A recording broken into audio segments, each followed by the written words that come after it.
Assalamualaikum, hai teman-teman YouTube, selamat datang di channel Mas Nastiti. Udah lama nih saya nggak bikin video, terakhir kali tentang review baju kalau nggak salah atau gamis gitu. Jadi selama ini saya lagi hamil, makanya saya nggak bikin video, rasanya tuh nggak mood, nggak pengen bikin video gitu. Jadi karena saya udah lahiran tanggal 4 kemarin, kali ini saya mau bikin video. Oh ya, sebelumnya ini foto anak saya. Tada, namanya Umar Rashid Indrawan, lucu banget kan. Jadi saya lagi repot nih teman-teman, masih bingung gimana sih cara ngurus bayi yang benar. Untungnya saya dibantu sama mama, jadi saya nggak seberapa repot dan sangat terbantu sekali. Nah, jadi di video kali ini saya mau bikin review tentang apa aja sih yang dibutuhkan sama ibu yang akan melahirkan, terus apa aja sih yang dibutuhkan sama newborn, dan yang penting-penting aja. Jadi karena saya baru pertama kali lahiran, jadi saya ngerasa semua hal itu penting untuk dibeli. Jadi saya mau kasih tips buat teman-teman belajar jadi kesalahan saya, biar teman-teman nggak salah beli apa aja sih yang dibutuhkan sama bayi gitu. Oke. Before kita mulai, jangan lupa teman-teman klik tombol subscribe, like, dan komen kalau kalian ingin share atau berbagi hal-hal yang lain seputar persiapan kelahiran. Oke, let's get to the review. Jadi yang pertama yang mau saya share adalah persiapan menjelang kelahiran.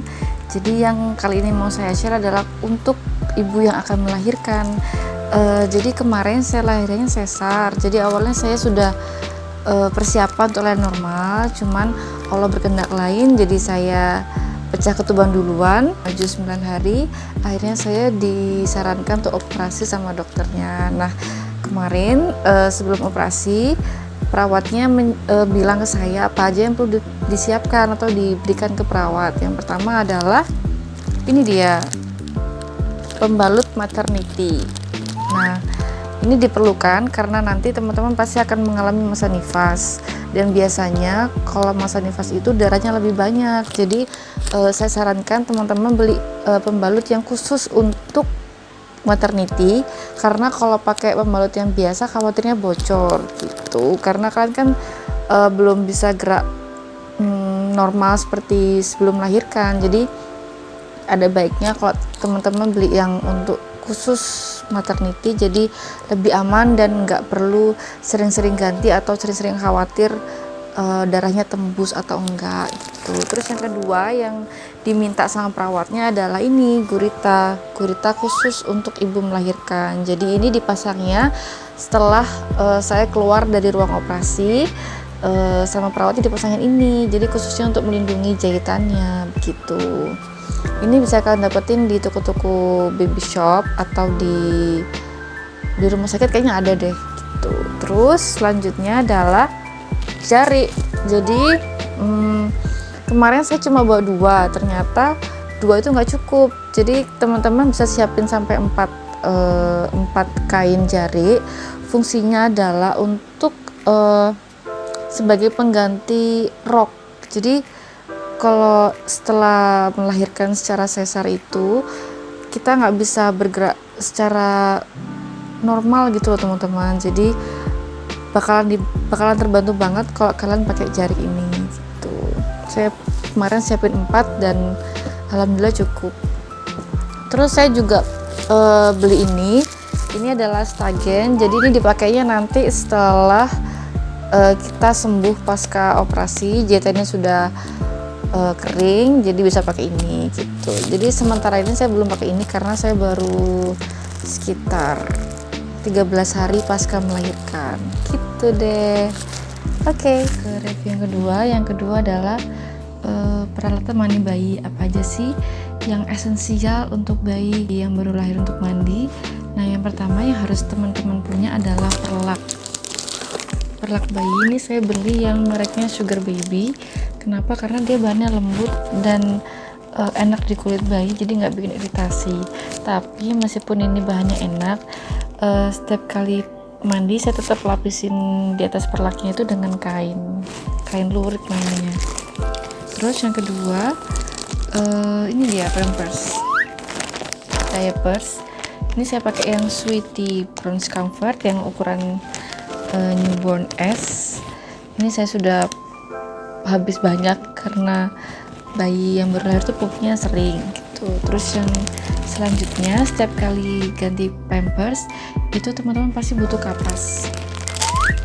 Kapas ini untuk bersihin pupnya bayi atau bersihin pipisnya bayi dari pantatnya bayi. Ini biasanya saya celup di air, jadi saya celup di air terus saya lapin di area genitalnya bayi gitu. Nah, kalau udah bersih pakai ini, selanjutnya saya lap pantat bayi pakai tisu basah yang khusus untuk bayi gitu. Nah, tujuannya apa? Supaya lebih bersih, alkohol free. Pokoknya teman-teman cari yang bahannya aman untuk bayi, jadi tetap boleh dipakai untuk bagian pantat karena ada beberapa tisu yang di kemasan tertulis nggak boleh untuk pantat bayi gitu. Contohnya ini yang Sweety Baby Wipes ini malah nggak boleh untuk pantatnya bayi, malah yang kasen tadi itu boleh untuk pantat bayi gitu. Selanjutnya yang penting juga adalah kasa.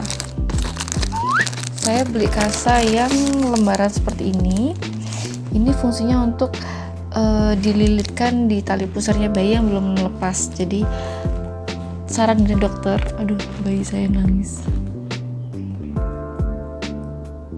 Saran dari dokternya, pusar bayi itu nggak boleh diberi betadine atau diberi yang lain-lain. Jadi cukup dibasuh pakai air hangat, kemudian diganti kasanya. Udah gitu aja, nanti dia akan lepas dengan sendirinya.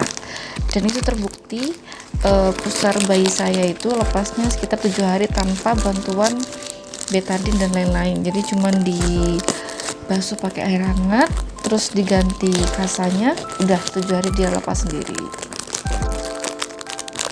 Selanjutnya yang penting adalah baby liquid soap. Saya pakai yang merek Lactacyd karena dia ada pH balance-nya dan moisturizing ke kulit bayi. Awalnya saya pakai Pigeon, tapi ternyata setelah pakai Pigeon kulit bayi saya beruntusan, kasihan. Jadi saya inisiatif untuk cari liquid soap yang cocok untuk kulit bayi saya. Awalnya saya cobain ini karena ada saran dari teman. Saya beli yang small size dulu untuk coba-coba dan ternyata cocok, benar-benar mengurangi beruntusannya bayi gitu. Terus selanjutnya saat habis mandi saya biasanya ngebalurkan minyak telon di perutnya bayi saya, di perut dan juga di kaki biar hangat gitu. Terus oh ya, saya juga pakai bedak, meskipun dokter nggak nyaranin pakai bedak, saya tetap pakai bedak di pantatnya bayi.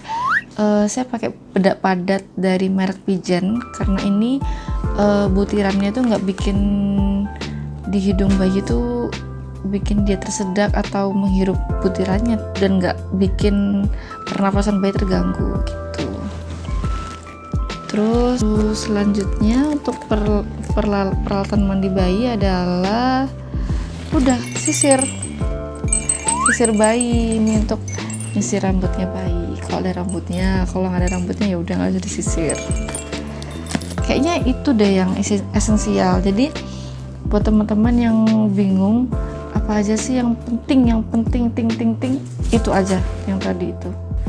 Oke, lanjut. Kalau tadi adalah peralatan mandi bayi, selanjutnya saya akan share persiapan khusus untuk laundry bayi sama alat untuk mencuci membersihkan peralatan botol bayi. Jadi yang pertama saya pakai produk dari Sleek Baby yang laundry deterjen. Jadi ini khusus bayi, jadi bahannya itu lebih aman untuk kulit bayi. Kenapa saya pakai yang khusus bayi? Karena kulit bayi itu mudah muncul ruam atau mudah iritasi, makanya saya pakai yang khusus untuk bayi. Banyak mereknya, nggak cuma Sleek aja, cuman kebetulan saya pakai punya Sleek gitu. Sejauh ini saya pakai ini aman, nggak ada keluhan, kulitnya nggak ruam-ruam, jadi ini recommended. Terus selanjutnya saya juga punya Bottle Nipple Accessories Cleanser. Nah ini produknya untuk membersihkan botol, terus membersihkan mainan, dan peralatan bayi yang lain, dot juga bisa. Nah ini juga khusus untuk bayi, jadi nggak saya campur.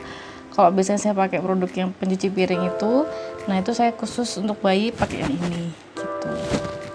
Nah saya bersihinnya juga khusus, saya nggak campur, saya pakai ini dia sikat khusus dot bayi. Kalau yang ini khusus nipelnya bayi atau botolnya bayi juga bisa pakai ini. Jadi ini memang khusus untuk membersihkan alat-alat bayi, jadi nggak saya campur. Tujuannya biar tetap steril dan sehat, jadi nggak bikin iritasi atau perut bayi sakit. Oke, itu tadi adalah share tips persiapan menjelang kelahiran. Jadi yang tadi saya sebutkan adalah barang-barang yang wajib teman-teman punya kalau teman-teman mau mempersiapkan kelahiran. Kalau teman-teman mau tambahin barang-barang yang lain itu adalah pilihan. Tapi yang tadi saya sebutin itu yang wajib teman-teman punya, karena itu yang penting atau yang esensial banget untuk kalian punya. Oke, cukup sekian. Jangan lupa klik tombol like, subscribe. Terus kalau ada masukan atau pertanyaan, kalian bisa tulis di kolom komentar di bawah. Oke, see you. Bye-bye. Assalamualaikum.